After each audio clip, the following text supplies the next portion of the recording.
I'm Nayaswami Bharat, and this is Nayaswami Anandi. And we'd like to welcome you to Sunday service, especially all our mothers on this glorious Sunday, and the beautiful love you've expressed in your life. And also we'd like to congratulate all our Kriya Bonds, our new initiates into Kriya Yoga, and also our Sharing Nature training participants who've come from all over, actually the world, for this next week. I'd like to read from Rays of the One Light by Swami Kriyananda. And our reading is The Secret of Right Action. Truth is one and eternal. Realize oneness with it in your deathless self within. The following commentary is based on the teachings of Paramahansa Yogananda. One of the most famous stories in the Gospels is that of Martha and Mary. Jesus, visiting the home of Martha, was teaching while her sister Mary sat at his feet, absorbing his divine love and wisdom. Martha, meanwhile, busied herself with serving her guests and was upset with Mary for not helping her. "Lord," she cried, "doesn't it matter to you that my sister has left me to do all this serving alone? Please ask her to help me." "Martha, Martha," Jesus answered, "thou art careful and troubled about many things. But one thing is needful, and Mary hath chosen the good part, which shall not be taken away from her." This story is classic, for Martha's complaint is very understandable, and not on the surface of it spiritually wrong. Jesus may well have told Mary to get up and help her. We don't really know that he didn't, considerate as he always was of others' needs. But the teaching here doesn't concern the obvious dilemma of devotees, to work for God or to spend all one's time in prayer. It concerns, rather, the attitude of the mind. Jesus didn't tell Martha, "Martha, you are doing too much." He told her, rather, "You are letting your work affect your inner peace." That was the contrast. Not work versus contemplation, but restless preoccupation versus peaceful absorption under all circumstances. As it says in the Bhagavad Gita, the 2nd chapter, actions performed under the influence of desire are greatly inferior to those which are guided by wisdom. Happiness eludes people when they act from self-interest. Seek shelter, therefore, in the equanimity of wisdom. Thus, through Holy Scripture, God has spoken to mankind. Om, Om.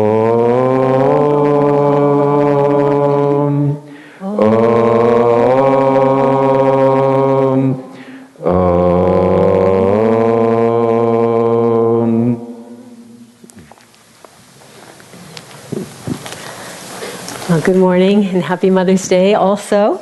Thank you. It's wonderful to have this chance to celebrate service together. I thought in honor of Mother's Day I would read a prayer from Whispers from Eternity to Divine Mother, and what I discovered is, even though Yogananda worshipped God as the Divine Mother, almost all the prayers in this book, because it was written for the West, are to Heavenly Father. But here is one to Divine Mother, and it happens to go with today's service.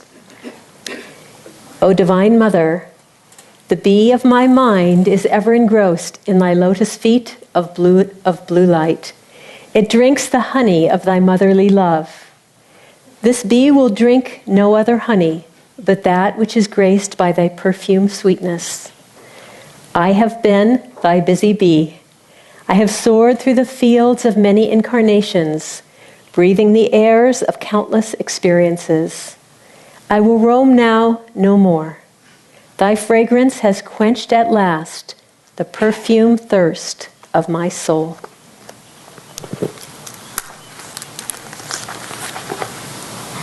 Thank you.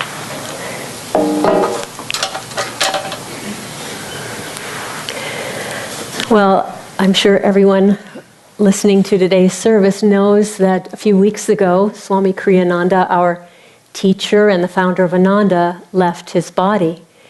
And I was very interested in looking at kind of how that happened and what happened, which is that He left early enough on Sunday morning that all of our colonies and most of our meditation groups actually celebrated his astral ascension service that day.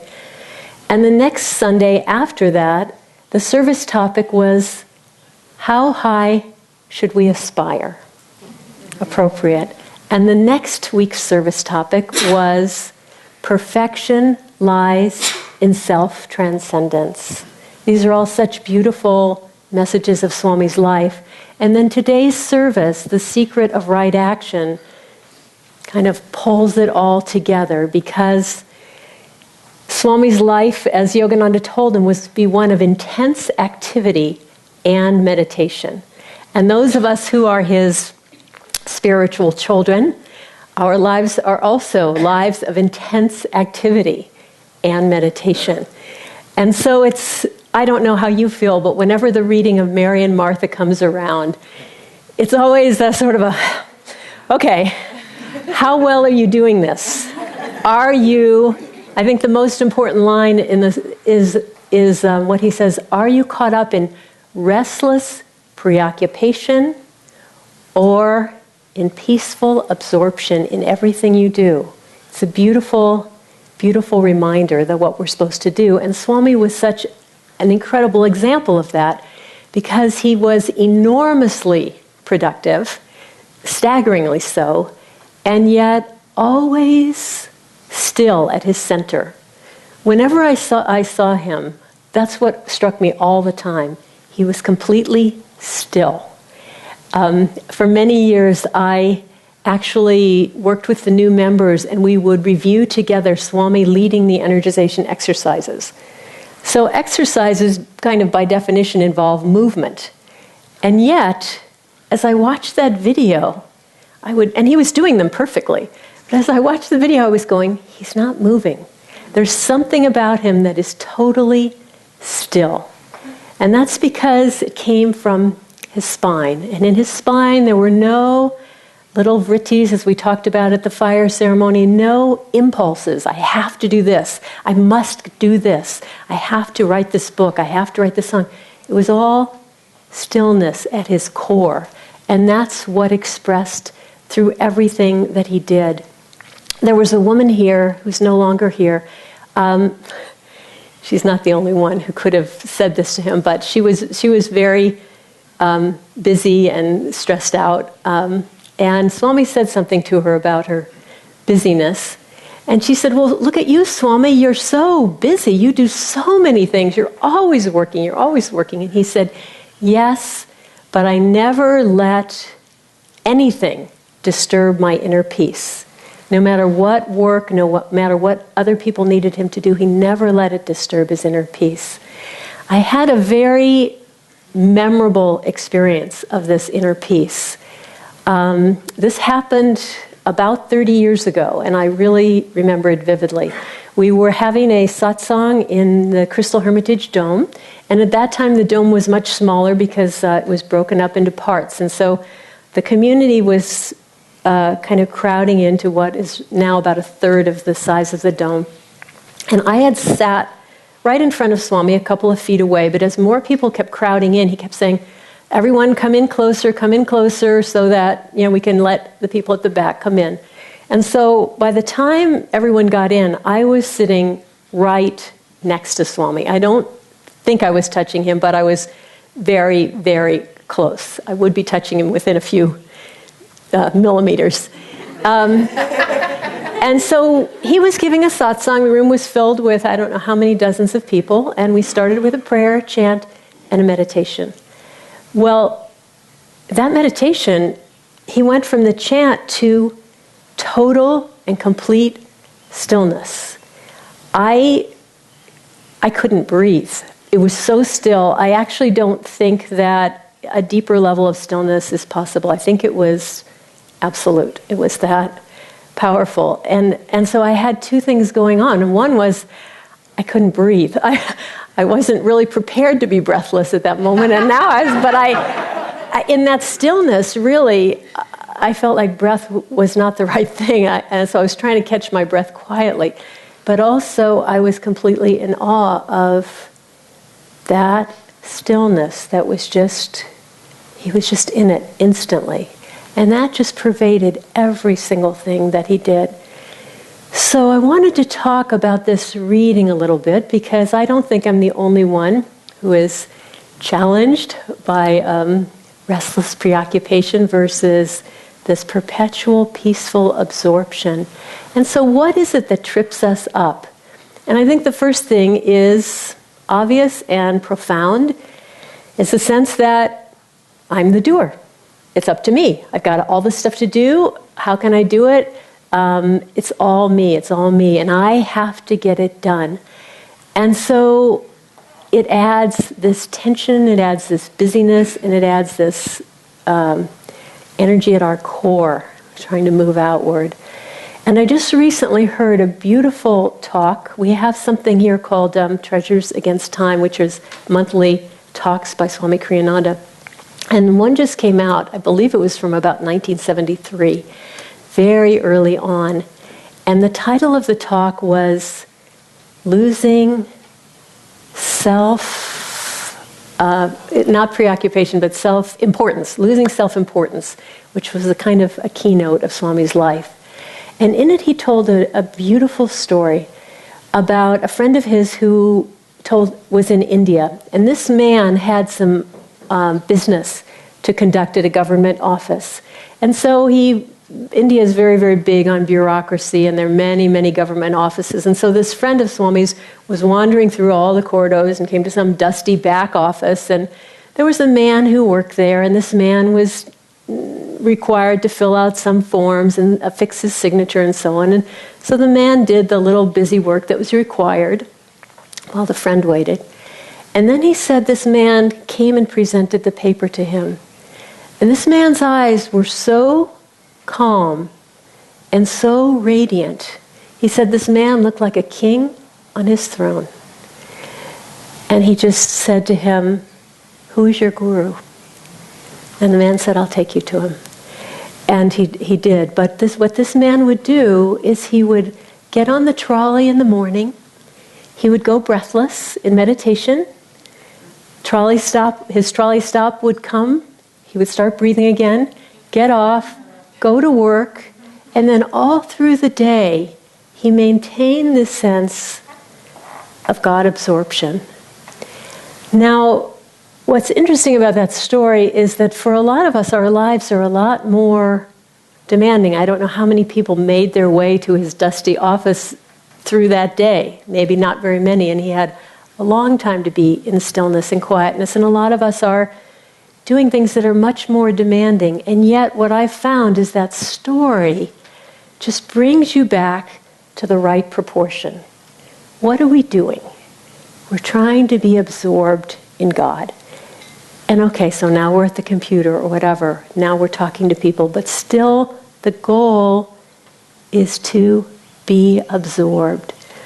So the next trap we fall into is becoming too absorbed in the stuff we have to do.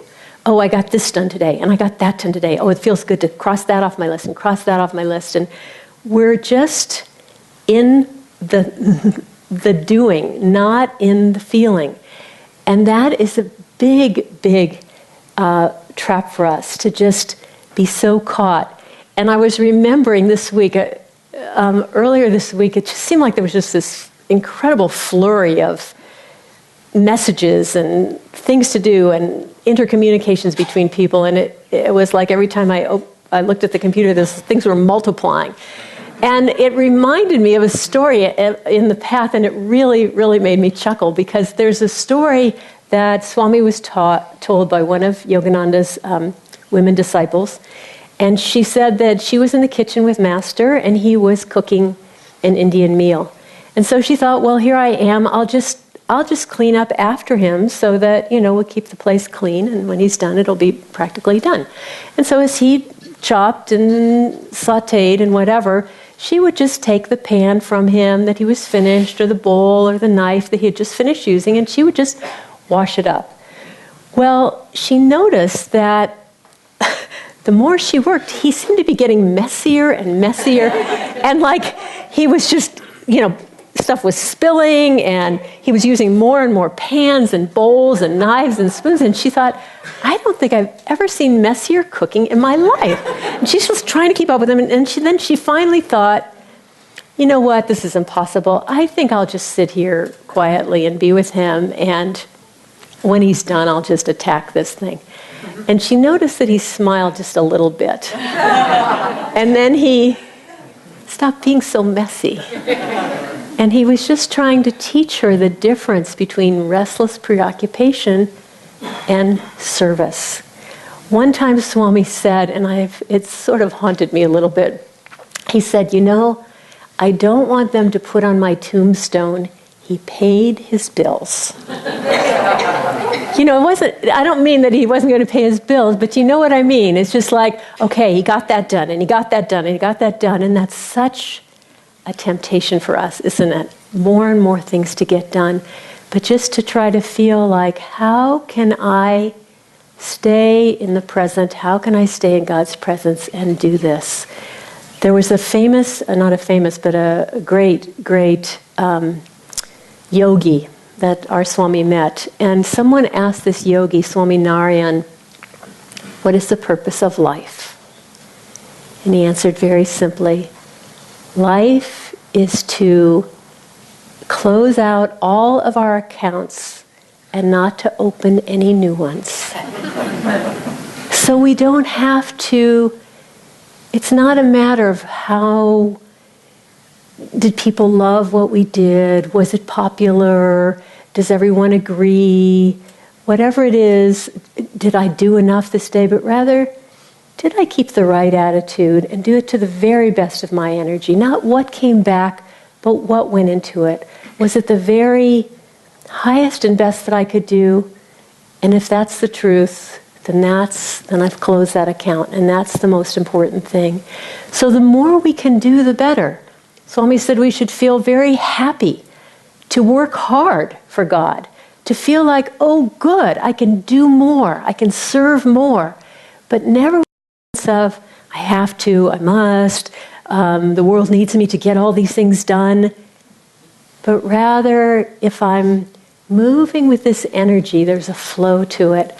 I had a interesting, fun story. Again, this happened long, long ago, but it's a wonderful memory. Back in the 70s when Swami used to give the whole spiritual renewal week by himself, give every morning class, afternoon counseling, evening performances. And that year I was working in our recordings business, and he had two of the people on our staff create a slideshow that had he had written a script, and they put together some of his photographs and music, and it took them a couple of months, and they created a very nice slideshow. But Swami felt like it needed some changes. And so during Spiritual Renewal Week, he was going to show it like the next night. He decided, well, let's go into the studio that we were working in, let's go in there and let's make the changes. So he took me, because I was part of recordings, and he took Asha, who is the secretary, and so he went into town, going to whip out this little job and get back.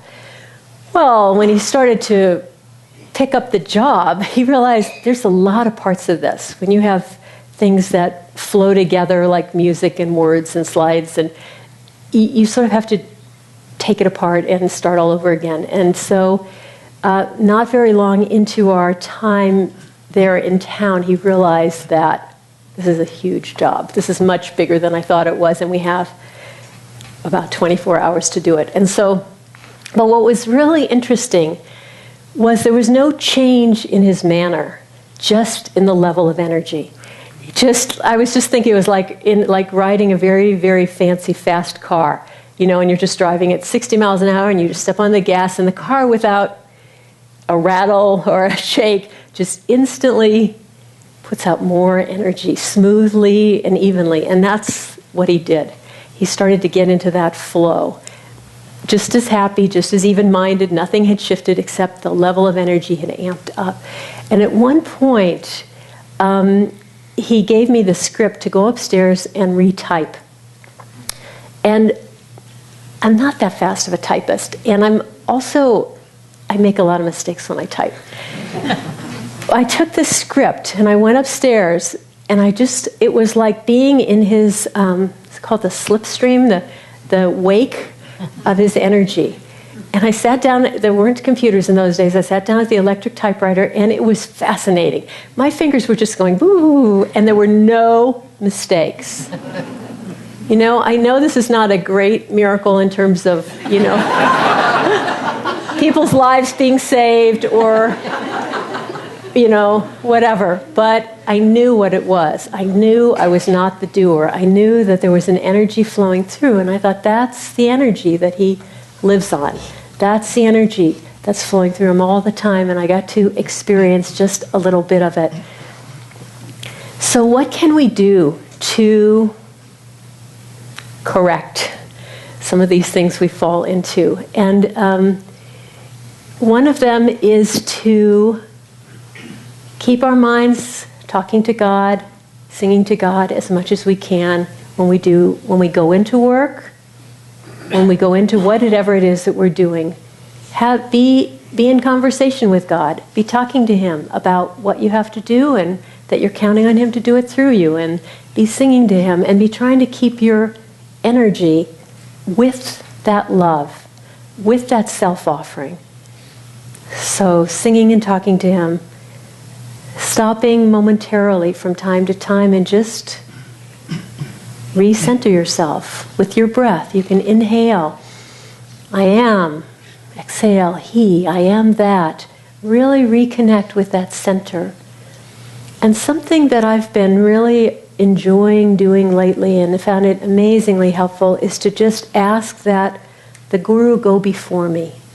Whatever I'm doing, I may have some qualms about if I can get it done, if I can do it well. Ask that He go before you. And more you can feel it happening. You can feel it, you can see how it works, and you see that it works once, and you go, And on that experience, deeper faith is built. And so you just keep asking that go before you and set the tone, set the vibration, and continually do that throughout the day. So this is clearly our assignment in this life. We incarnated in a very busy time in history, a very busy life in general, and it's our assignment and our great blessing to say, how can we do this in God, in peaceful absorption? And it's what's so great about the spiritual path is it's not easy. It's always the carrot in front of you, so you can always get better and better and better at it. And that is part of what we can do to follow in the example that Swami has given us. I would like to end with a very special story that I heard a couple of weeks ago. We had a women's retreat here, and over at the Gaia House, a very inspiring weekend. And at the end we were having a circle, and people were sharing whatever thoughts they had. Well, one of the women in the group was from our Palo Alto community, and she had been involved 2 or 3 years, but she was very, very much dedicated to it. Though she was a single mom, she couldn't go to everything. Still, this was her life. And she said, but I never had a particular connection with Swami Kriyananda. But the night, early in the morning of April 21st, the day Swami passed, she had a dream. And in the dream, someone came to her, and she didn't recognize who they were. She just saw blue. She just saw a lot of blue, like about here. And this person said to her, I came to show you the way home. And she said it was such a strong experience that she woke up, she began to meditate, she began to try to tune in to that blessing that had just come to her and to offer herself into that blessing. And she did that for a couple of hours and then went to sleep, and then she went to Sunday service. She found out that was the day that Swami had passed, and she felt that's who it had to be. And it's changed her whole understanding of who he is, of what the path is. And I felt everyone in that circle, I think that was the culmination of a wonderful weekend. But I felt it was very powerful and inspiring for me. I wanted to leave that and offer that to you. I think it's a very beautiful reminder for all of us. So let's meditate on that. And let's meditate on that.